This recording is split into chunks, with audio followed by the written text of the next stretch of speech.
she's ill tonight, but I'd like to go ahead and call to order the meeting, the December 16th meeting of the Energy and Environmental Sustainability Commission. And at this point, I'd like to invite you to join me in saying the Pledge of Allegiance. I pledge allegiance to the flag of the United States of America and to the republic for which it stands, one country under God, indivisible, with liberty and justice for all. Thank you.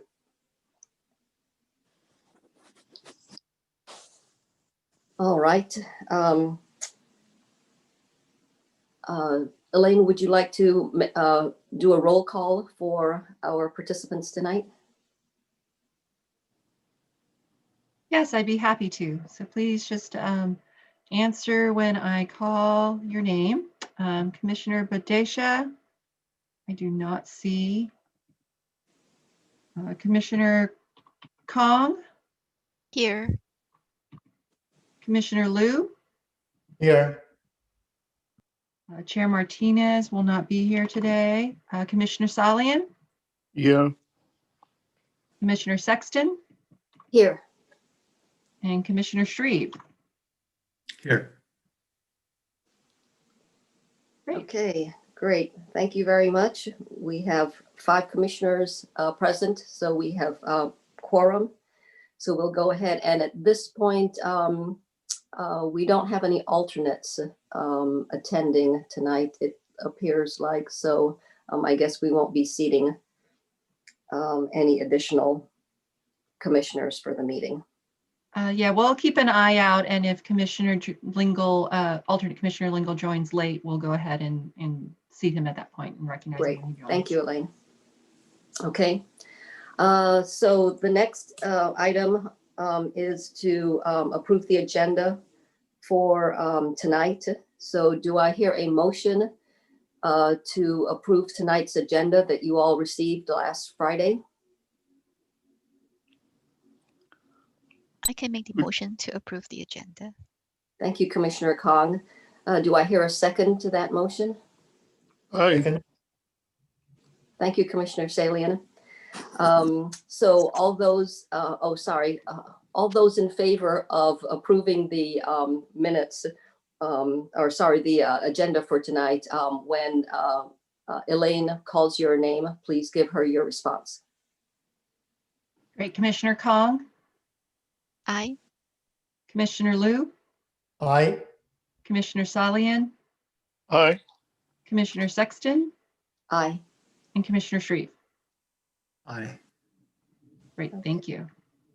And I see that alternate Commissioner Lingle has joined us. So at this point, we can seat him since there's a space on with Chair Martinez not attending tonight. Great. Aye. Hi there. Great. Commissioner Lingo, would you like to go ahead and vote on the agenda as well? Do you wanna- Let's see. Oh, aye. Yes. Okay, great. Thank you. You. Okay, and I see that we have 2 sets of meeting minutes to approve tonight, Elaine. It's both the October 21st and November 18th. I thought on November 18th we approved the October 21st, but it's showing up again. We did, but we were alerted that we had left out some of the public comment. So we revised the minutes and are bringing it forward for reapproval with the addition of Lisa Oliver's public comment. Okay, thank you very much. I did read it and it looked pretty good to me. I didn't pick up on the fact that it was different from the last one. Any other questions or comments on the revised minutes of the October 21st meeting? Okay, so at this point, do I hear a motion to approve both sets of minutes, the October 21st meeting minutes and the November 18th meeting minutes? Aye. Commissioner Salian, you're making the motion to approve the meeting minutes? Okay, thank you very much. Do I hear a second? Second. Okay, thank you, Commissioner Lingle. All those wishing to vote on this motion, please give your responses to Elaine as she calls your name. Great. Commissioner Kong, Aye. Commissioner Liu, I was not at the last meeting, so I can't vote for that. okay, you want to go ahead and abstain? Yes. Okay. Commissioner Salian, Aye. Commissioner Sexton, Aye. Commissioner Shreve, I'm gonna aye on October 18th and abstain from November 18th as I was not present. okay. And Commissioner Lingle. The same. I was not present last time, so aye on the first one, abstain on the second. Okay. Okay, so hearing no nays, both the motion to approve both meeting minutes carries. Thanks very much. And at this point, we have the public forum.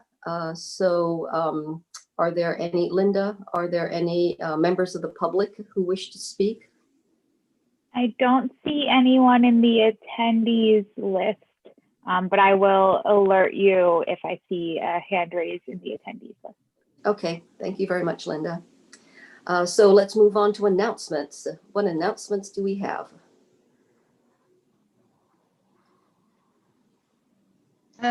I can share one announcement. Commissioner Sexton was reappointed to the commission by the City Council last month. So she will continue to serve. And then for anyone, I think Commissioner Salian, your term may have officially been up at the end of October. So if you want to reapply for the commission, you can do so by sending an email to the mayor. I'll let him. I'll send you an email with the instructions.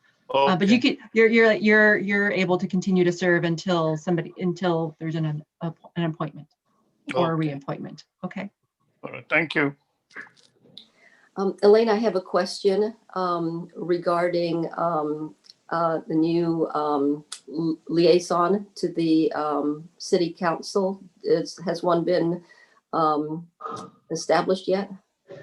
No, the council has not gone through and assigned new liaisons based on the new council members. So I think we anticipate that happening sometime in January. Okay, great. We'll look forward to that. Right. Any other announcements? All right. So let's move on to our business for tonight. The first one, 9A, is the Community Odor Monitoring Pilot Data Dashboard.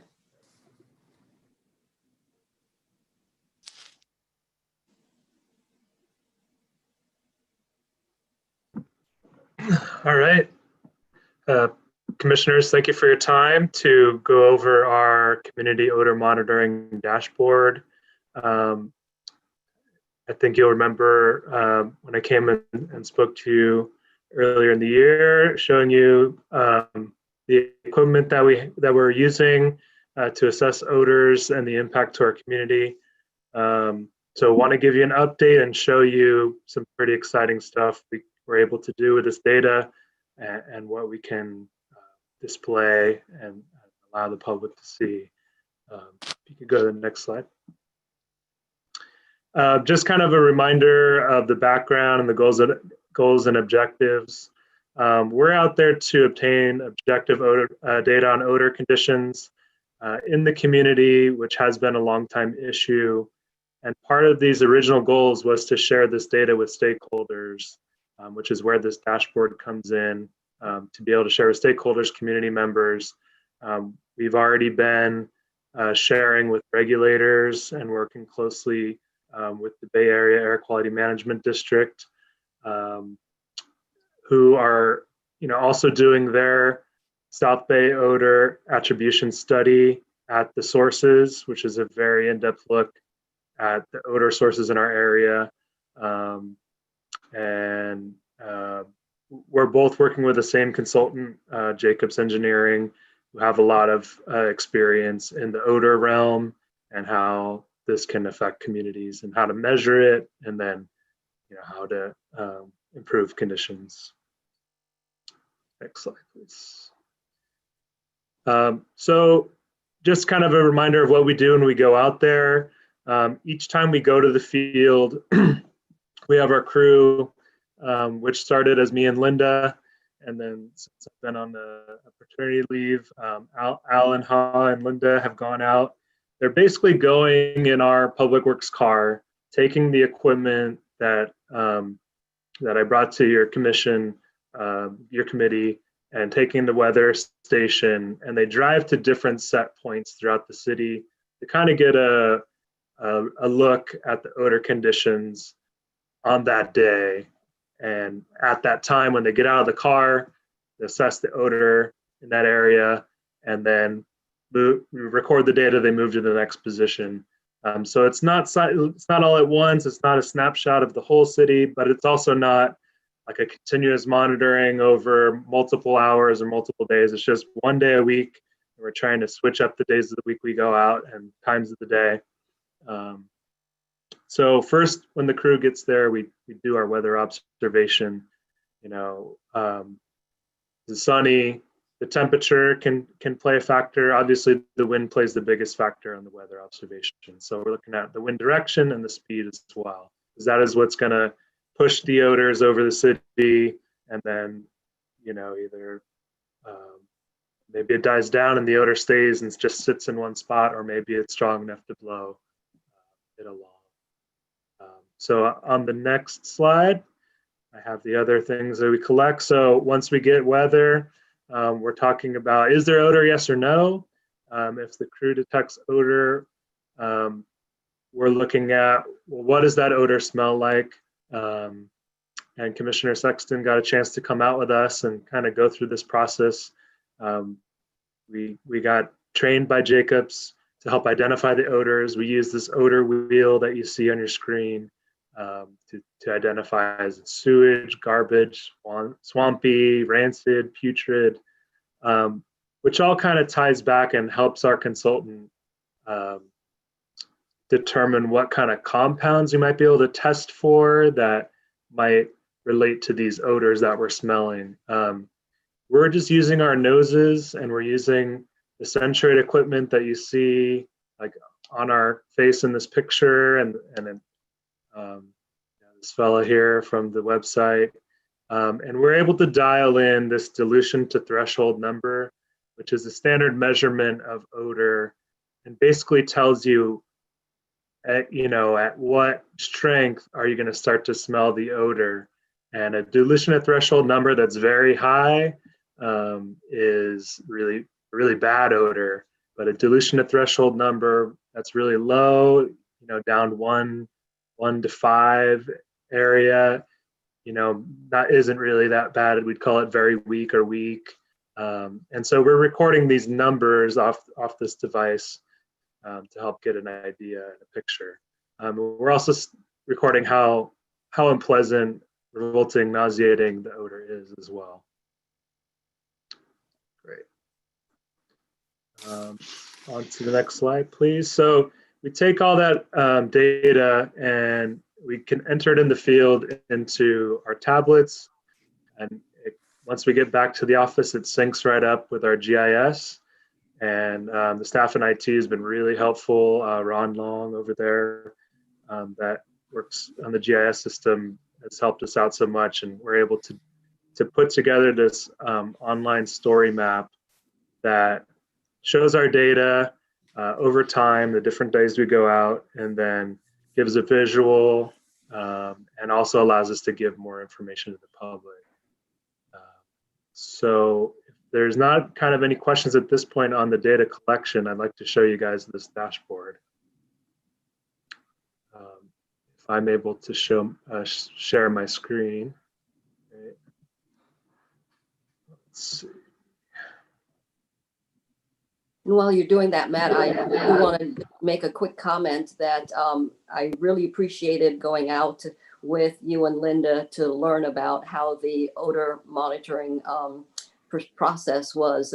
And it made me also realize how variable the odor is, because I remember that we would drive to a certain location, and when we get there, we'd say, oh, there's no odor at this moment or today, and or it's just a very weak odor. And while we were saying that, then we would all just look at each other and go, oh, now there's a strong odor. So it was just, in a flash, it would go from, gee, there's nothing here, to, oh my goodness, there really is a strong smell.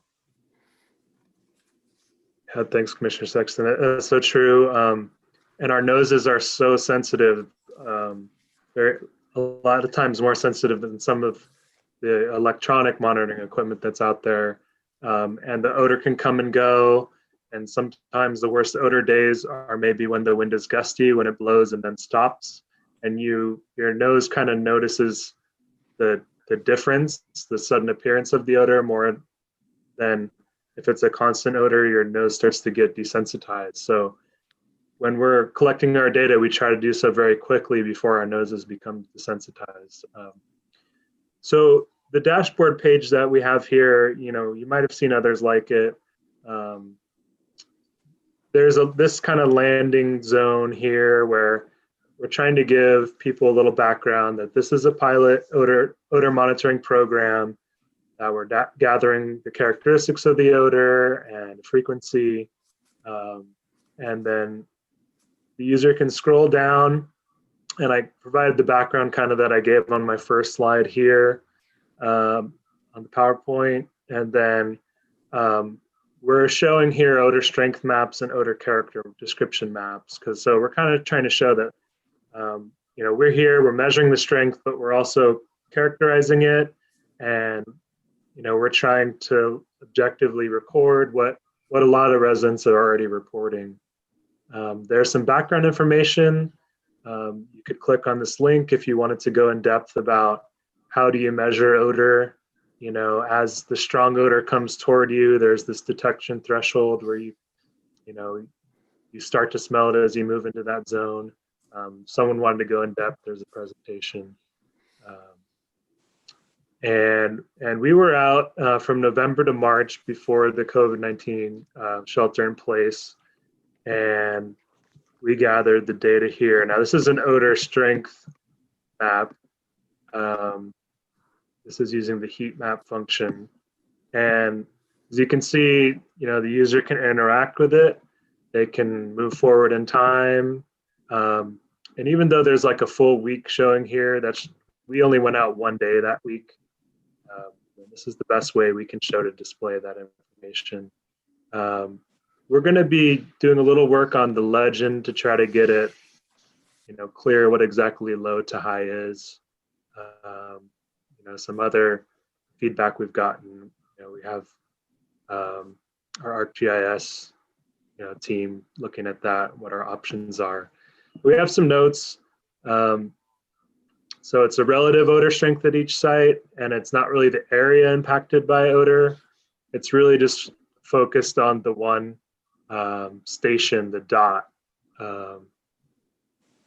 And then the size of the circle is based upon the number that we recorded. And we're also showing wind on the same map, so you kind of get an idea maybe where the wind was blowing and then what the odor strengths were.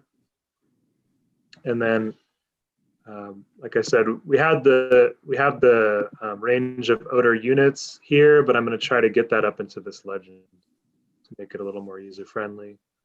For the same period, we're going to show the character descriptions, and we included an odor wheel to give an idea.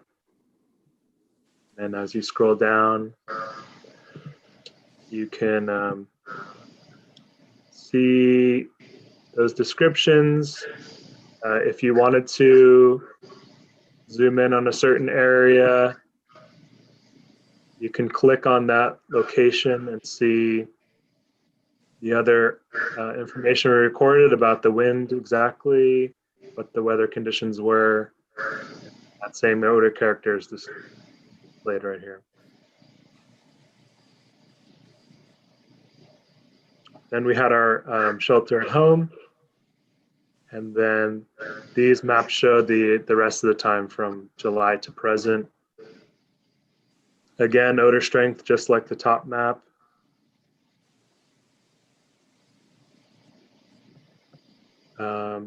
Yeah, so if someone wanted to, go to a specific date and take a look, what we recorded and maybe what they were remembering from that day, they can check that out. Again, the character descriptions from this time period. And then we didn't really just want to leave people with, here's the data, so we have some more information, what happens next. So we're sharing this data with the Air District. The Air District is doing their source studies, which we're hoping to get the data shared from them soon. But they just got started and have a couple more events to go. With city council approval, the city would use this data collected to help inform a potential purchase of more permanent odor monitoring stations. So kind of giving that information, which has been in our plan. And that our pilot study has been extended through summer 2021, since we had that gap in the summer where we weren't able to get data in 2020. There's information on who you can call with odor complaints. Compost odor, call the LEA. All of the odors, call the Air District. The city is monitoring complaints as part of this pilot study, and we're still doing that. And then a couple links here, our own website on odor monitoring, the South Bay Odor Stakeholders Group, a link to that site, and then some technical notes about our odor study. The equipment we're using, the field effectometer, stat centroid, the weather station, and then the fact sheet that we developed also is linked here.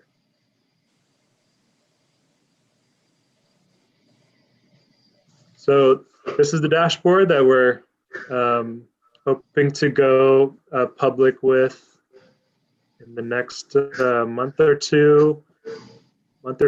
And I welcome any questions that you have or any feedback on it, as we're trying to just get it polished up before we launch it out. Thank you for that summary, Matt. That was very, had lots of information. Are there any comments from the commission for Matt? Questions? You need to speak up because right now we're still seeing the map, so I can't see you until you say something. Oh, okay. Now can you see me? Yes, I can see you, Commissioner Okay. Salem. Okay, I have one question.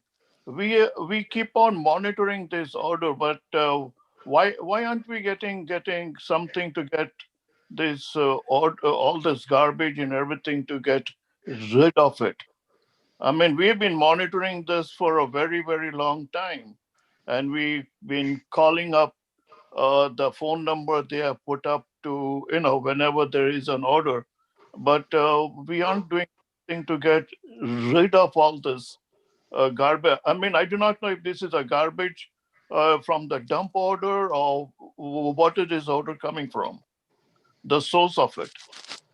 Right. So I'll go ahead and take this one. That's a great question, Commissioner Salian, and I think your final observation is also a great one, and that's part of the issue. I think there are multiple possible contributing sources all in that same general area, and so it's been hard to kind of pinpoint who the source is, and so that's part of this effort, is for us to collect some objective data, really help to try to characterize what our community is experiencing. At the same time, the Bay Area Air Quality Management District, which has some enforcement authority over these facilities, is also doing a study.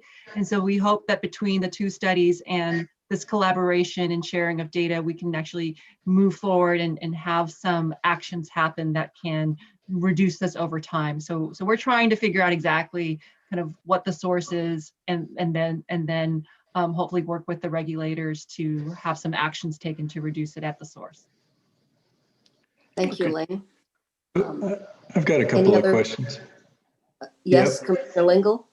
You bet. Let's see. Okay, so first off, you know, I saw that thing at the end indicating that if it's an odor from the compost, call the LEA, otherwise called Bay Area air quality.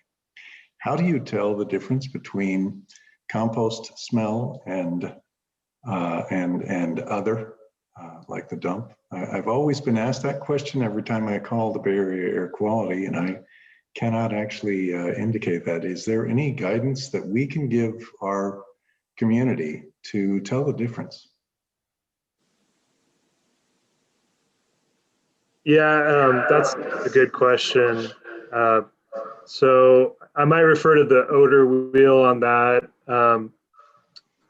You know, garbage has one certain smell, and then compost is usually more kind of in the musty, earthy, moldy range. And I'm not you know, I've just gone through the odor training. I'm not the odor expert, but you know, our Jacobs engineers that have worked with us, you know, would kind of say it's usually kind of that more musty, earthy smell. But sometimes, you know, a compost pile can go bad.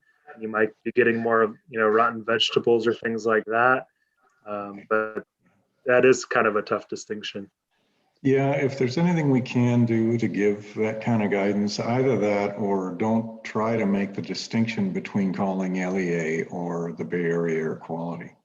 You know, one way or another, we really do want to hear from folks, and we don't want to necessarily categorize a you know, an LEA you know, call with the compost system. You know, it may be part of the dump for all us, you know, lay people know. So if we can give some kind of guidance or don't make that distinction just yet, that would be great. I got another question though. Let's see. You mentioned that you said that you're using, you know, this categorization process and the reports, you know, therein associated with this kind of categorization to help our consultants indicate, or it somehow indicates the compounds to test for. Can you elaborate on how this data is, you know, moving forward, you know, with deeper analysis when it comes to compounds to test for? Is there any? Yeah, definitely. And part of our study from the beginning has also included 3 different air bag sampling events. And we've done one of those already, which we did alongside the Bay Area Air Quality Management District's sampling. And those bag samples were sent to the lab at UCLA for analysis of what kind of compounds might be in that air causing that odor. Yeah, so that, you know, that could be some kind of sulfurous compound or, you know, some other kind of decomposing, you know, organic matter compound, things like that. So that's why we're kind of using our noses first, and what that smell is like kind of will help determine, is there a, you know, handheld meter that could look for that and give us data based on that. Okay, so this would be used in this kind of compound analysis, and I guess I don't know, categorization of what kind of typical smells are happening here in Milpitas that we're smelling. Those would then, those compounds would then, what, make their way into more granular or more detailed sensors for us to use later on? Yeah, so there's not really one sensor that can measure, you know, an odor is happening. You have to measure the different things that might make up what that odor is. Sure. And like we said, you know, with council approval, you know, we may be looking at some kind of more permanent monitoring equipment that can monitor all day, not just when we can make it to the different sites. I see. I see. Cool. Yeah. Cool. And your well, two more questions. Let's see. So you go out weekly, but this is not event based, right? If you're getting a lot of calls through, you know, Bay Area Air Quality or something like this, that does not necessarily trigger you to go out and make a round. So this is planned to go weekly, and you know, we're trying to hit all different days of the week and make kind of it even the days we go out. We do have in our plan an event-based response. If all of a sudden it's really bad, we see a lot of complaints, we will mobilize if we can to collect that data. Cool, cool. Is there any last one? You know, this is about to go live. I'm looking forward to, you know, taking a look at the map and correlating it with my nose as well, just to see if there's any relationship. But is there any process that we have to actually take that, you know, any kind of feedback from our community to make that kind of correlation, saying, you know, kind of crowdsource as you're finding to reinforce that, yeah, you know, I smelled that too, and I'm right here in that same area. Any process like that? Right now, this dashboard is just to display the data that we've collected with our pilot study. Okay. So I don't know if Elaine, you had anything to add on that. You know, I think that's a great suggestion.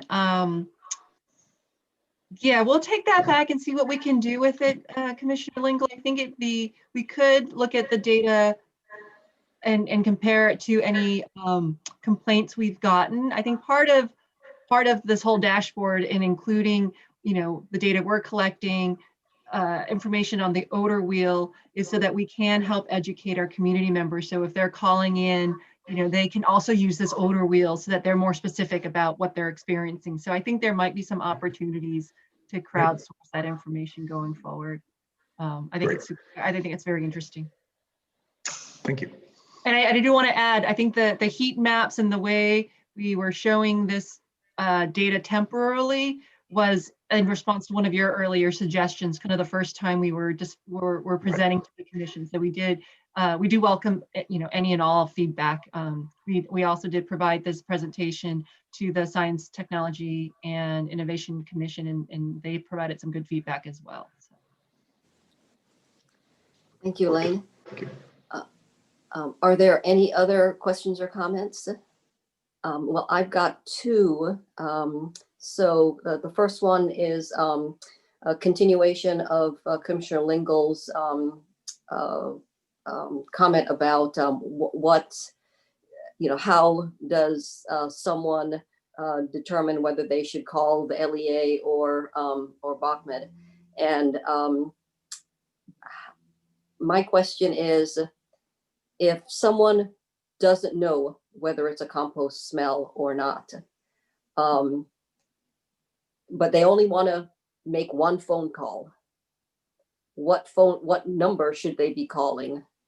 Is it better to call the LEA, or is and the LEA will then, you know, say, you know, do something that will either push the information over to BOCMED, or is it better to call BOCMED, and then if they determine that it's needs to go to LEA, that they will push it over to the LEA? I would say it's better to call BACMED and file the complaint with them. I know that both BACMED and the LEA are committed to working together and sharing information. The reason why the LEA is specified for compost odors is because of state law or some regulation, BACMed actually cannot regulate the compost operations. That falls under the local enforcement agency. So that's kind of why that distinction. I would say because BACMed has kind of broader authority, they would probably be better if you don't know, and then they will refer things over to the LEA if they determine that it is a compost operation related odor. Okay, that sounds like good guidance. And, maybe if something like that could be added to the webpage, that might help. Because typically, no one wants to make 2 phone calls about the same thing. But on the other hand, we don't want to miss getting the information. And if it goes to one, if someone calls LEA and they determine that it has nothing to do with compost, then that complaint is lost. Okay, thank you. And then my second question is regarding the heat map. I like the way that it's laid out, and it has a lot of information in it. The dilution, the odor strength, the colors that are used. I noticed that low is a pale blue, and then the high is a yellow. And I think that it actually shows up in terms of color contrast really well, but it's also unusual in the fact that I normally think of yellow as being medium and red as being high. And so, I guess, it's the traffic light training, right? So I didn't know whether people looking at the heat map might misunderstand what that yellow in the center means, and would think that the highest concentration of the odor is where the red ring is, if they didn't, pay attention to the legend. Yeah, that's very good feedback. And we're kind of looking, like I said, about making this legend clear, what colors represent which values. So I'll definitely incorporate that.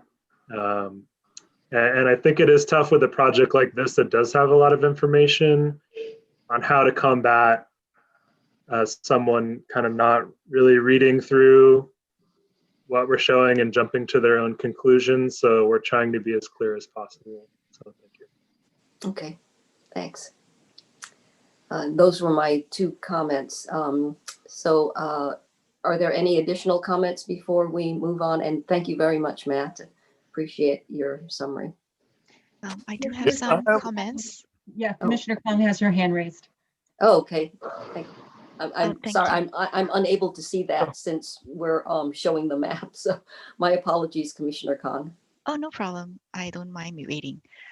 So I just wanted to give some feedback or perhaps observation from this heat map. I find it very useful, but at the same time, is there a way to export the information out to numbers? I mean, I think sometimes different people have different preference in terms of digesting data, and seeing it visually is really good. But is there also like an export function that is available to get the raw information? Yeah, at this point, this map does not have that capability, though you can look on each day and see the number. That's something that we can look into on that. Problem. Another comment is there any, I guess, so looking at the location where the sampling is being done, are there any adjustments based on newer community complaints? Because I know that when Jacob first proposed this monitoring plan, all the sample points was based on historical data, right? And now that you guys have newer data and it's been a year into data collection, and seeing that a lot of the odors are being confirmed on the west side of Highway 880, are there plans to increase the number of sample points on the west side? Because Yeah, it that's looks a like great that's a great question, and something that we got at the technology committee as well. And we've already gone ahead and we are going to no longer sample at this Mount Shasta Avenue location, and we've added this Wilson Way location up closer to Dixon Landing and North Milpitas Boulevard to address some information we've gotten about odors kind of coming straight east across the city from some sources. I think as far as the other sources right now, I think Jacobs likes, we kind of have a spread throughout the city from north to south. But they are kind of working on looking at our past 1 year of data and kind of getting some draft summaries to us. Because I think one area that seems to be highly populated in terms of daytime would be in the McCarty Ranch area, or where there's a lot of people who go out there, and it seems to be very close to the current two big blobs of odor sources. And I think lastly is just like what Commissioner Lingle and Commissioner Saxon has brought up, I think incorporating the community so-called complaints from either being the ones that's reported through the My Milpitas app or to Bachman or to LEA, if that information can be also included and centralized in this page, I think that would be very nice and comprehensive for the community. So those are my 3 feedbacks. Thank you so much. Thank you, Commissioner Kong. Any additional comments or questions? Yes, I have a Saxon, Commissioner Liu has his hand raised. Oh, thank you, Linda, for telling me. Commissioner Saline, will get to you next. Commissioner Liu, your comment, please. Yes, I really like the map and the data presentation. But for me, I'm a software engineer's background. But looking at this, it seems to be a lot of work. So I was wondering whether we can scale down the presentation part, because we only have like 1 data point per week. So we don't need to make it perfect, because to save some resources. I think that's right now what we have is part job, and that's good enough. We don't need to do major improvement on that. Thank you.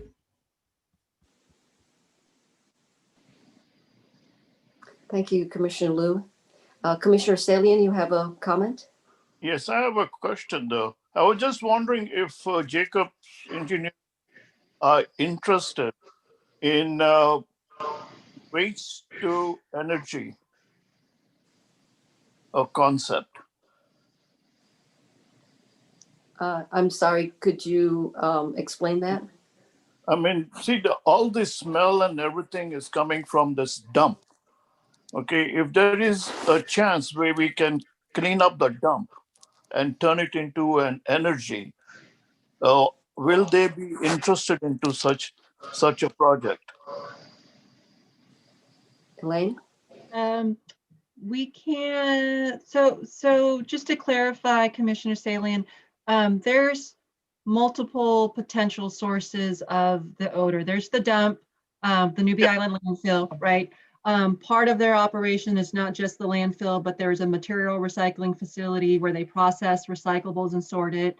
And they process garbage and sort that as well. And there's also a composting operation. So that's one of the big potential sources. There's also the San Jose, Santa Clara Regional Wastewater Treatment Facility, which is the huge sewage treatment plant that has large drying beds for sludge, which is the solids that get kind of, taken out of the sewage. That's also a potential source. And then there's also the Zero Waste to Energy Development Facility, which is called ZWED. They are a facility that anaerobically digests waste, solid waste, and turn it into energy. So there's three potential sources. There is some waste to energy already happening, and you know, quite frankly, you know, there's smells coming from all of it.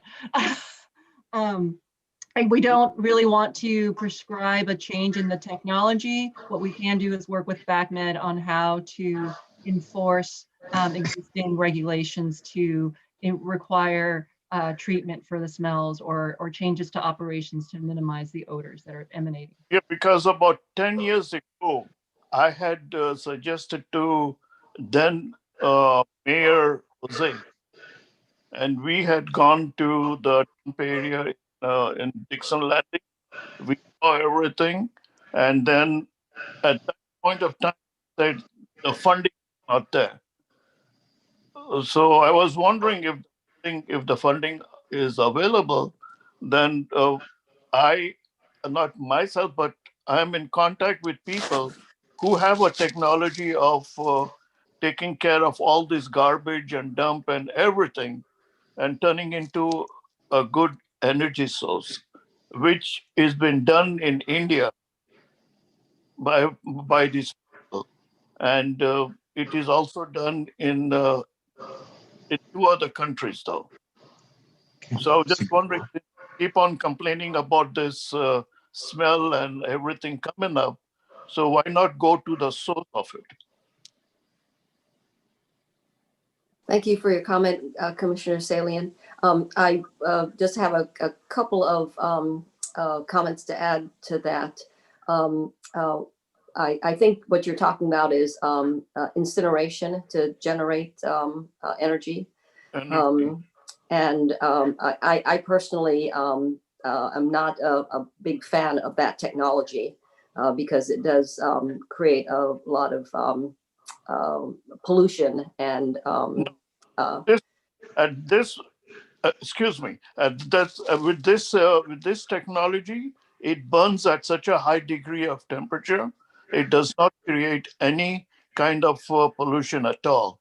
Plus, on the contrary, you could get the sludge kind of a thing, which the byproduct of it, which can be used in making tiles and also for the waste.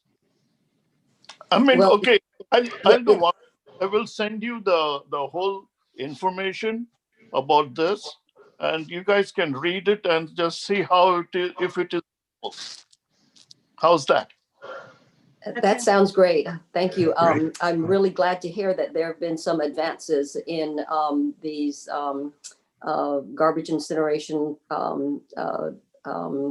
factories, as well as other ways to reuse waste products.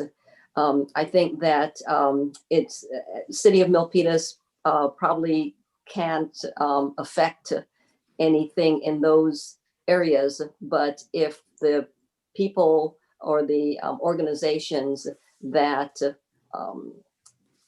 sort of that are part of the odor producing sites, if they're open to looking at newer, different technologies, that would be great. But yeah, the City of Milpitas doesn't have any jurisdiction over those areas.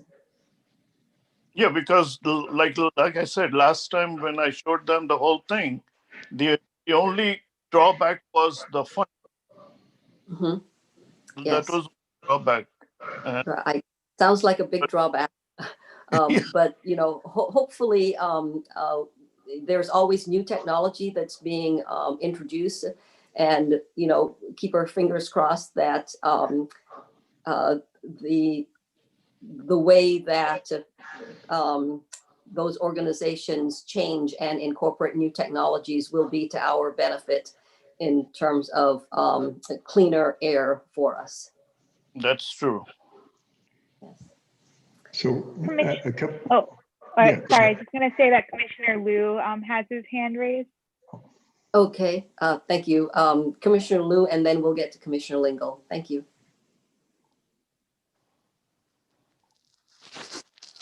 Commissioner Liu, you've got yourself muted. Could you unmute yourself?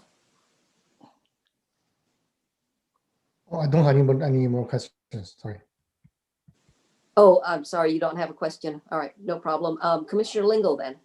Well, let's see, a couple things. Commissioner Salian has an interesting point.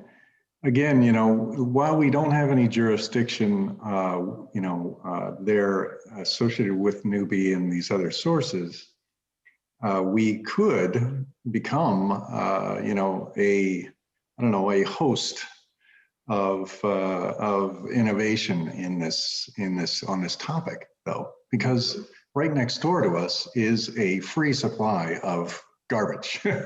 So, would it be, is it possible to perhaps, send out some kind of a grant or, some kind of an event around, and even in the schools, in the high school, have something, some kind of initiative that is sponsored by the city of Milpitas of, around processing of garbage for energy to, incentivize, our startups, our startup communities to, go after this kind of thing.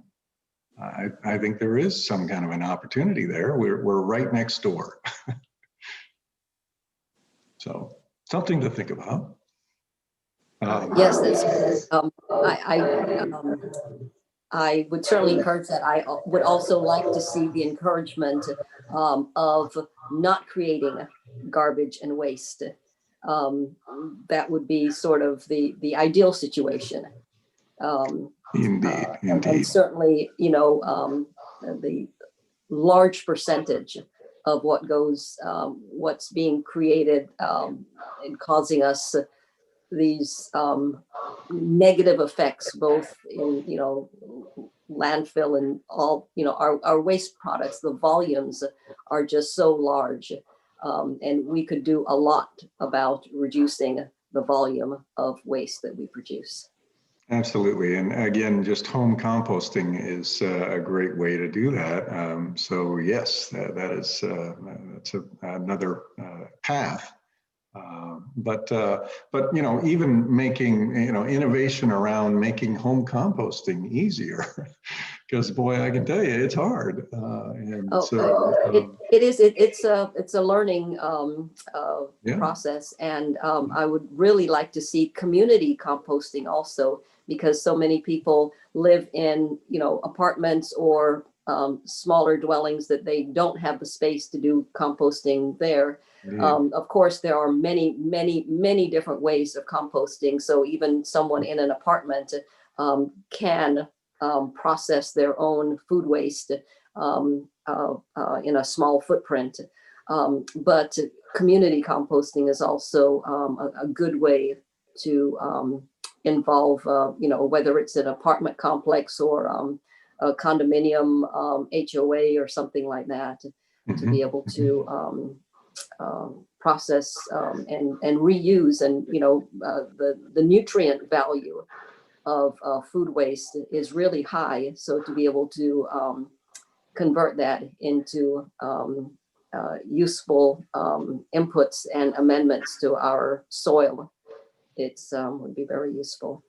You bet. But again, just to it's maybe there is an opportunity to establish some kind of an initiative around this to basically take do something positive against this odor itself. I've got two more. Let's see, real fast. Let's see, on the heat maps, Matt, Mr. Lambert. It would be great. We just, Elaine just cited, the different sources of the smell. I would love to see those different sources of smells, possible smells, of course, on the map itself. Is there a way to, register, the presence of the newbie compost versus the dump versus the water treatment and any other of these possible sources? Could we put that on the map too?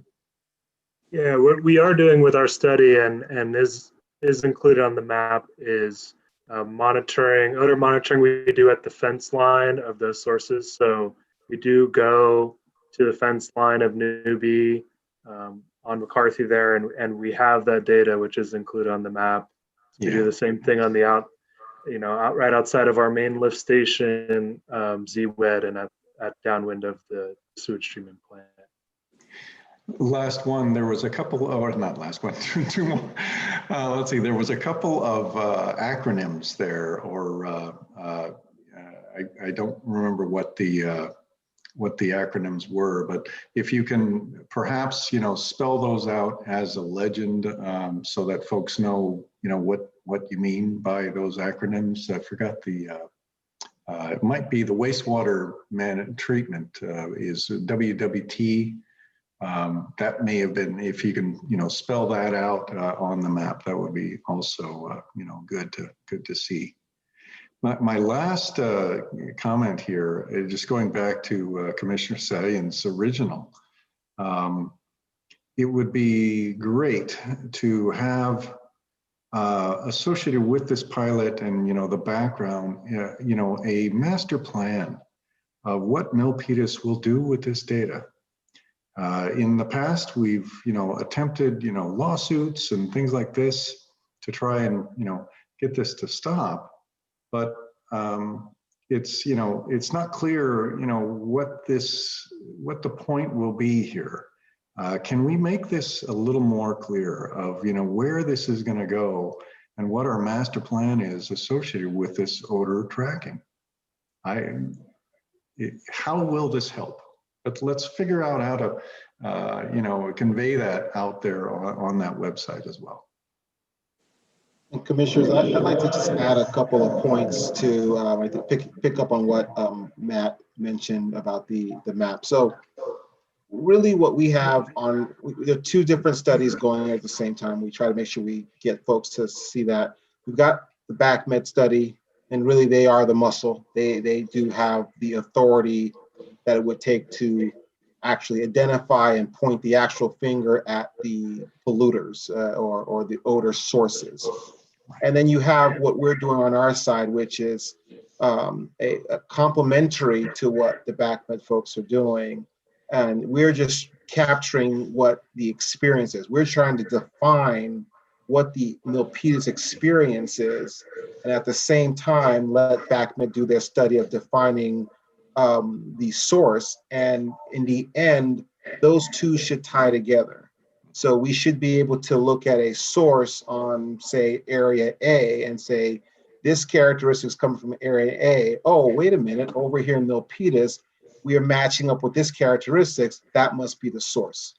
So what I want to make sure, of the folks that are here and then everyone else that's listening on the web or wherever they are, is to understand that the map that Matt and the team have put together, although you'll see directional flows and other information, and the conception is people can look at that and go, oh yeah, that must be the source. Well, that's not the answer.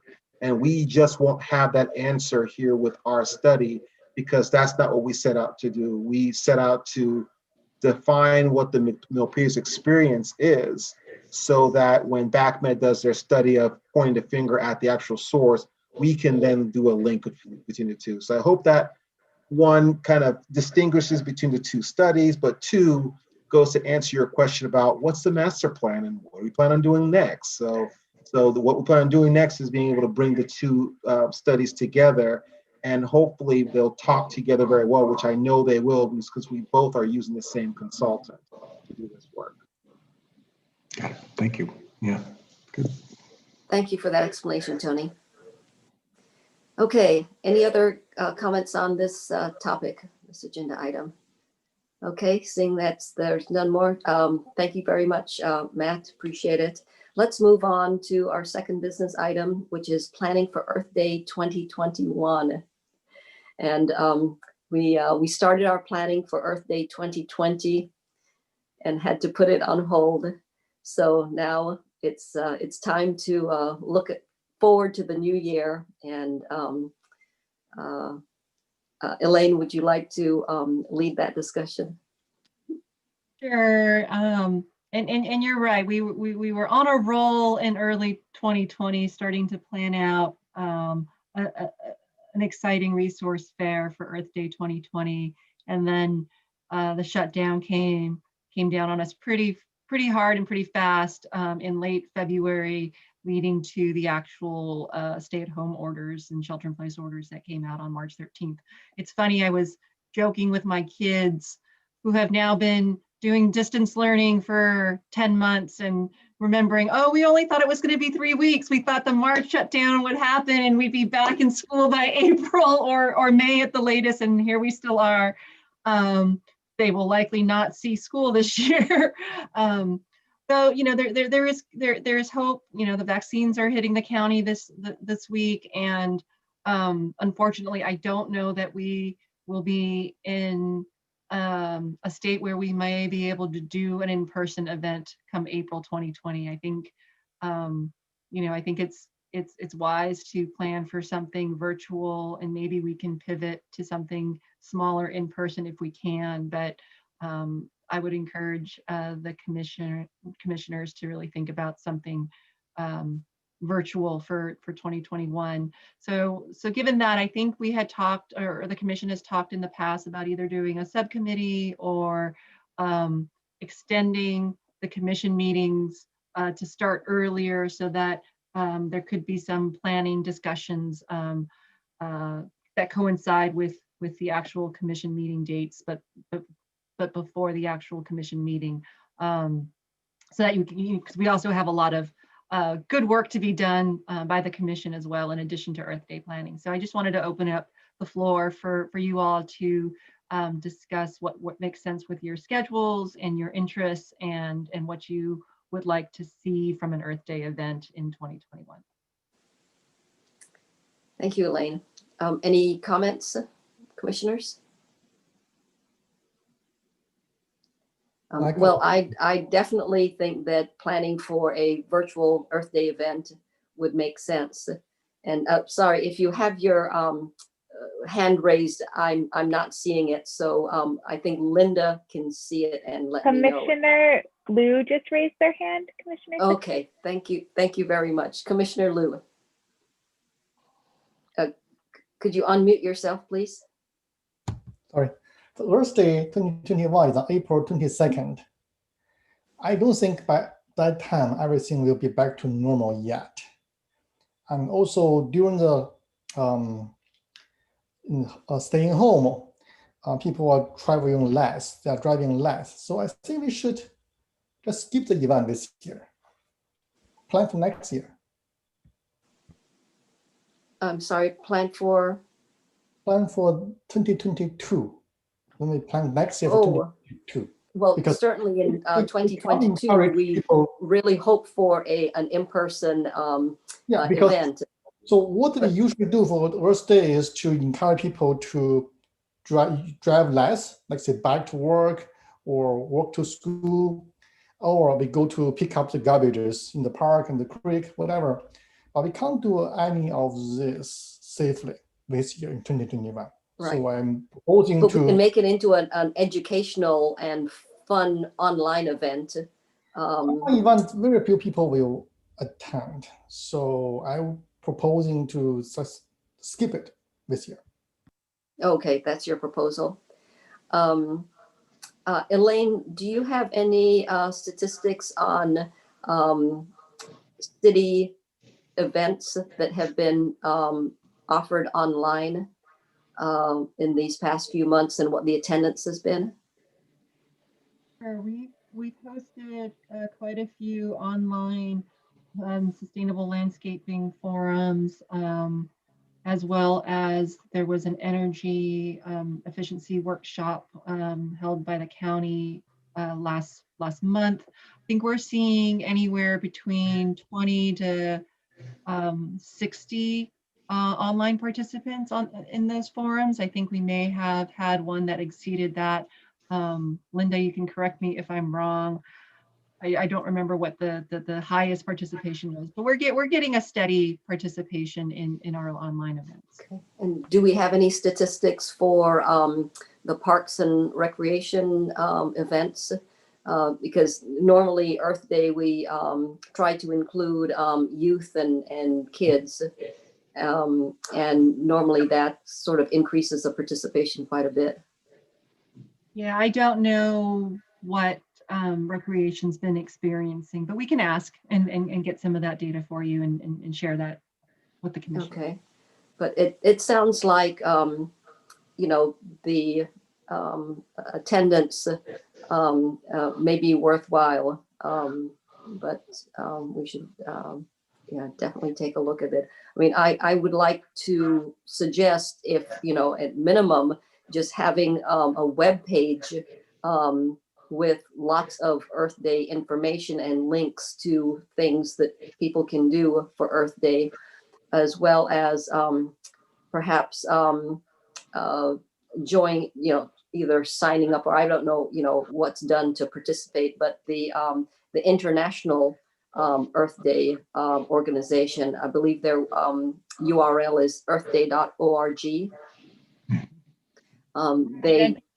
Linda made a gallant effort last year to kind of list a bunch of the different virtual Earth Day events that was happening on our website. So we can definitely do something like that. And I think it was, we did promote it.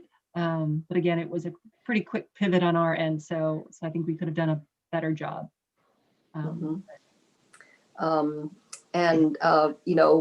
Earth Day sort of, incorporates so many things, especially nowadays with the, it's not only transportation and energy efficiency and, plant trees and, clean up the creeks and things like that. But it would be good to see what the interest level is for people to sort of, it could be something as simple as asking different school groups to share what they've been doing for sustainability. So the Thomas Russell Middle School, the sustainability group there, they had produced some and given us some artwork that they had done. Maybe they'd be willing to share what they've been, online. Maybe they'd be willing to share what's been going on there, as well as at Milpitas High School and Rancho Middle School. Yeah, I agree. I think, with the pivot that we had last year, it caught us by surprise. I think with a little more planning, a little more time to plan, a virtual event could actually bring out, more of those folks. Again, in advertising, just getting the word out that yes, we are going to have one, here online. I mentioned this last year. The session, I guess it was out in May after Earth Day. I mentioned that it was one of the best Earth Days I've ever, well, it was the best Earth Day I had, because what I was able to do was basically start from back east and make my way over here. I took the day off to listen in on the different events. And I've never been able to actually do that in such a comprehensive way. It's a great way to learn, more about the nation and, the different focal points and issues, the local issues across the country. But, it's also a great way just to, see, the initiative being made online. It was great. It was really, I think it was, there was one over in England or something like this. Again, just worldwide. This online presence or, system is actually quite compelling. So Elaine, do we have any analytics from last year's Earth Day event? Do we have a number of clicks through or anything like that? I don't know. We'll check with our IT to see if they can give us that. Okay. Now, I wonder if, again, with the schools, online as well, planning ahead for, their presence, going back to Russell, maybe it's not just Russell, maybe it is other science classes, across the board. Maybe there's more we can do there too, just to give them, our youth, some of the limelight too. So. Yes, I think that's a good idea.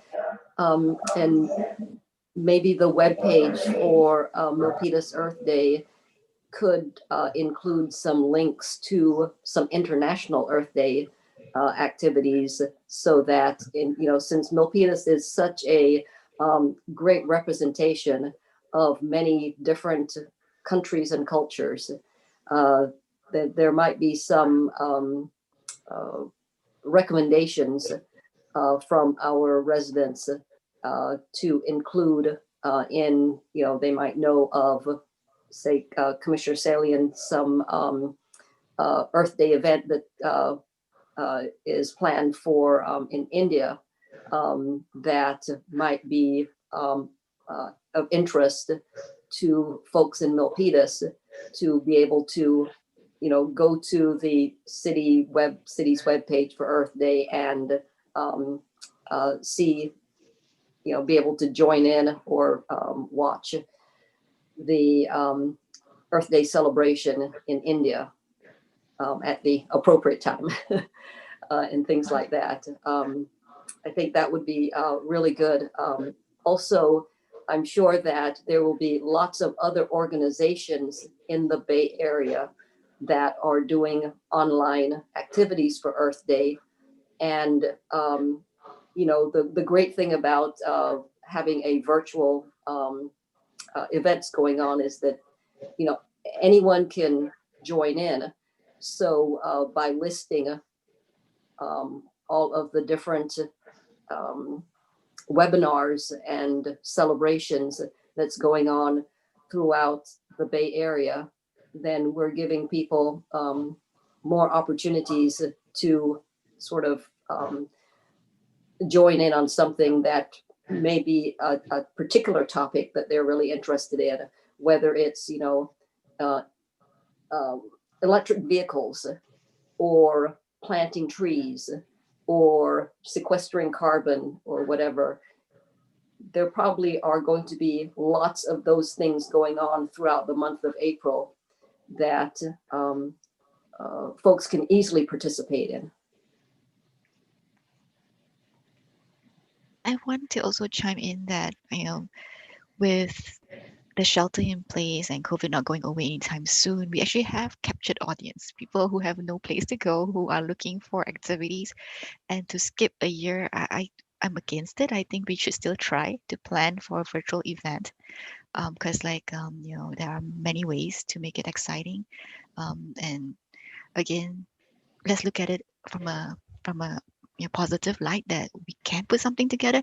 That's why I'm kind of would like to propose that we still plan on maybe an earlier start for one of our future sessions, so that way we can brainstorm to see if we can come up with a few ideas that we can stick with to propose to the whole commission, if we want to move forward, or if we think that with the proposal we don't have enough manpower to make it happen. So I think we should still evaluate and put that on our future agenda, because tonight we may not be able to, finish planning in any shape or form to be anything meaningful, but putting it on an agenda is something that I would like to motion. That's great, Commissioner Kong. I think that was the intent, is really to have this initial conversation of what the commission would like to do, and then agree on next steps, which could be extending or starting the January meeting a little earlier, so that we can have that brainstorm that you suggested. Yes, I'd definitely be open to starting the January meeting a bit earlier. Elaine, is that something that we need to vote on, or can you just go ahead and make that arrangement? It would be great if you voted on it. Okay, To start, to have essentially a special meeting on January that starts at 5 or 5:30, so that you guys can have that brainstorm conversation. all righty. Then we should think about how much earlier, instead of starting the meeting at 6 p.m. Do we need to start it at 5 p.m. or 5 p.m. sounds good? I think probably yes, an hour.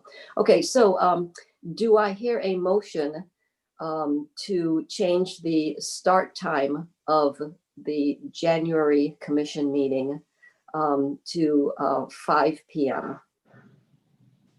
I'll make that motion. Thank you, Commissioner Kong. Do I hear a second for that motion? I'll second it. Thank you, Commissioner Salian. And Elaine, if you could take the roll call for the vote, please. Okay, Commissioner Kong, Aye. Commissioner Liu, No, I can't make it, so I say no. Salian, Aye. Commissioner Sexton, Aye. Commissioner Shreve, I say aye, but there's a chance I won't be able to make that time, but I'll have to wait for the date and time. okay, and then Commissioner Lingle. Aye. Okay.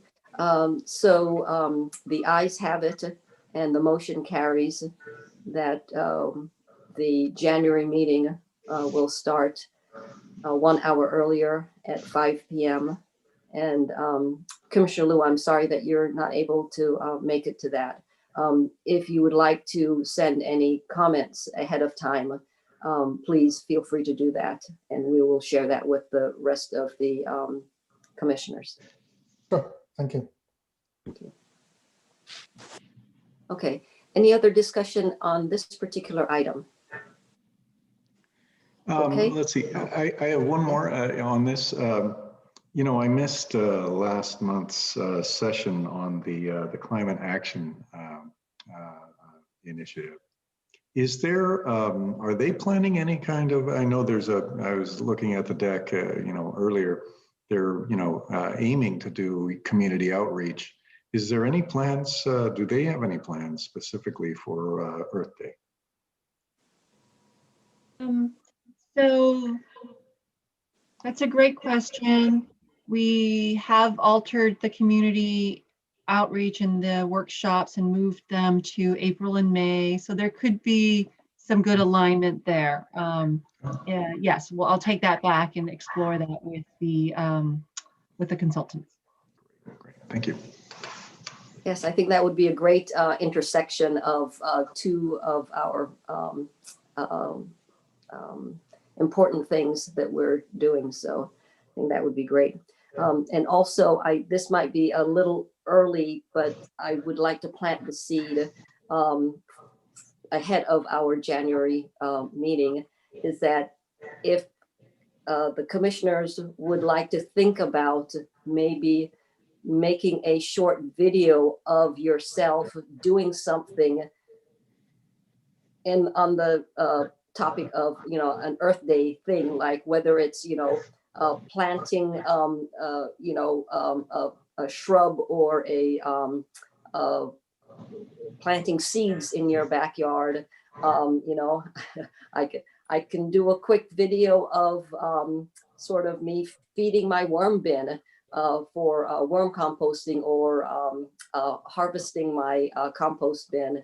Maybe somebody would want to do a 15-second video of their electric vehicle being charged, and say something about the benefits of driving an electric vehicle.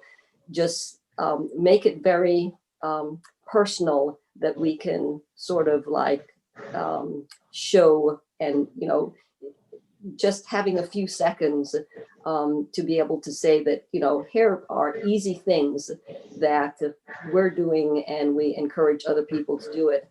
And then be able to sort of, share that in some sort of a video montage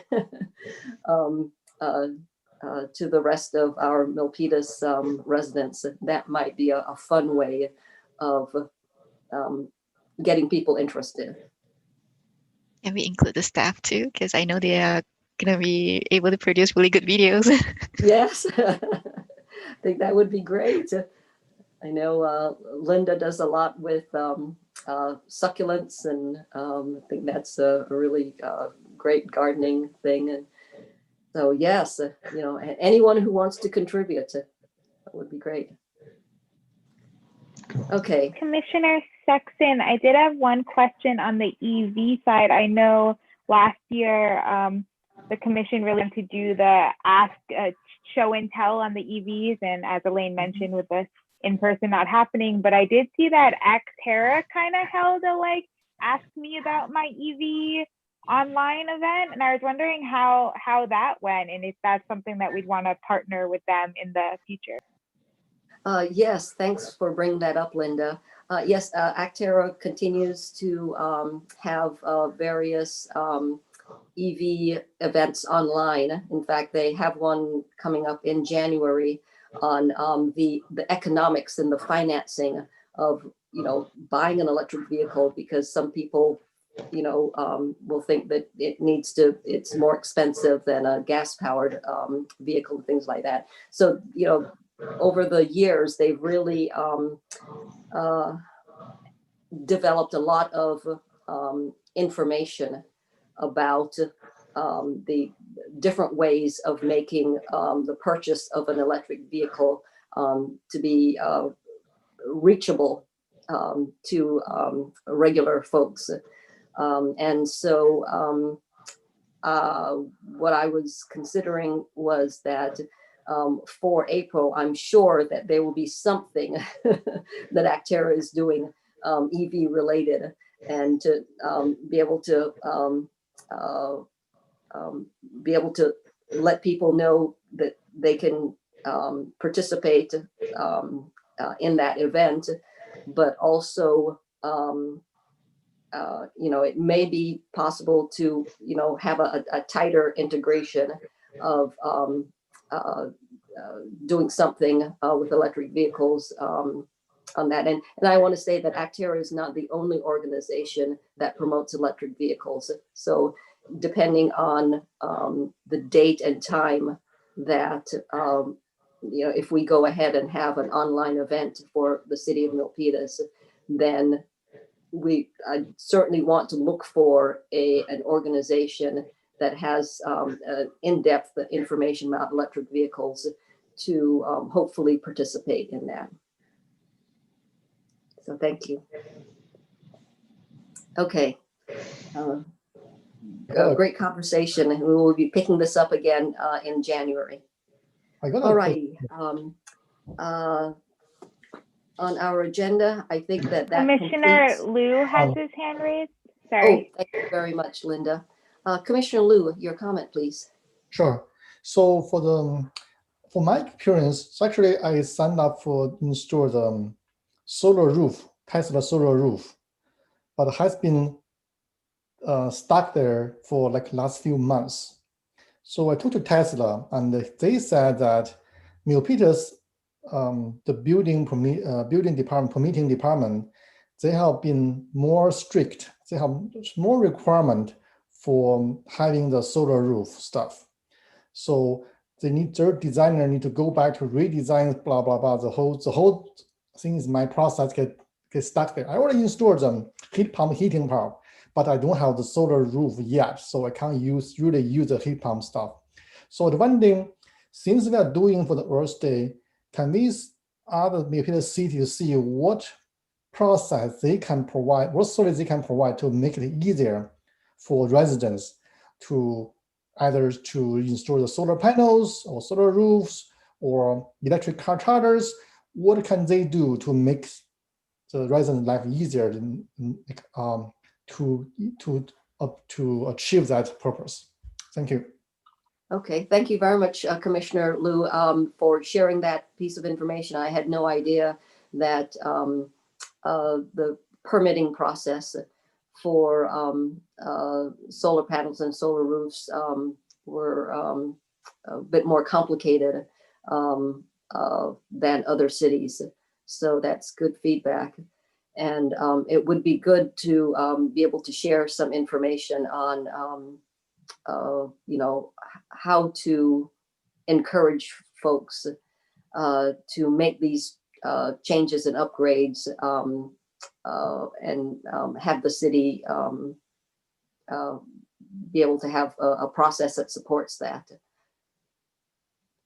So Commissioner Salian, do you have a comment? Yeah, I am also a victim of what the city people, because it's almost, I think you know, you are aware of it. It's almost been about 8-9 months since my architect is going back and forth with the city to give us a green light to do a construction. Now, I mean, I don't know why are these people so strict about what it is. For the slightest thing, they want to just go by the book kind of thing. You know, there is no leeway to do anything. I have property in San Diego, and whatever I do, these people are so flexible. They will guide you through it. But the people in city of Milpitas, they are like they are worse than the principals. Okay, so it sounds like we have two comments. And I don't know, Elaine, the right way to get the feedback to the permitting department. But if We'll take the comments and see and at least look into it and see what we can find out. Yeah, okay, I'm down almost 8 to 9 months in this, you know, just for getting the permit. And every time my architect goes over there, they send him back, and they do not want to kind of, cooperate with these people.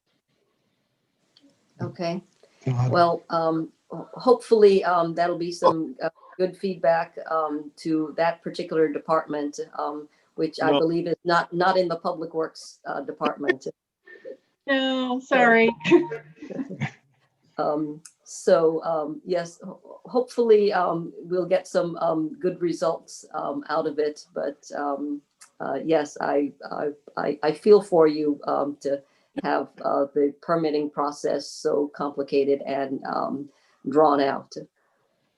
Yeah, but if you see in San Diego, it is so easy. I mean, I have 2 properties in San Diego, and I started doing the same kind of this thing, you know, the structures. And Well, I've heard that, yeah, there's some cities in the Bay Area that have put quite a bit of effort into making solar panel installation permitting to be a very smooth and fast process. So I can't remember whether it was the city of Mountain View or there was a city that I'd heard about that they specifically tried to streamline that a particular permitting process that I believe had to do with solar panels, and because there are other cities that had a much more difficult permitting process, and they didn't want to subject their residents to such that kind of complication. So I know that some cities have made specific efforts to make particular types of permitting easier. Okay, thank you. At this point, if there are no other comments, I believe we're on to item number 10, city liaison reports. And do we have any? I don't have any reports. Okay, sounds good. Anything from you, Tony? Happy holidays. Yes. Yeah, same with like Elaine just said, only happy holidays and stay safe. Thank you. Happy holidays to everyone too. Do I hear a motion for adjournment then? Aye. Okay, Commissioner Salian has made the motion. Do I hear a second? Second, Thank you, Commissioner Liu. And Elaine, if you could do the roll call for the responses. Sure thing. Commissioner Kong, Aye. Commissioner Liu, aye. Commissioner Salian, Aye. Commissioner Sexton, Aye. Commissioner Shreve, Aye. and Commissioner Lingle. Aye. Motion is unanimously passed. So thank you very much for your attention and efforts today. And I look forward to seeing you all in the new year where things will be brighter. Good night, Well, everyone. stay safe. Aye. Stay safe. Bye-bye.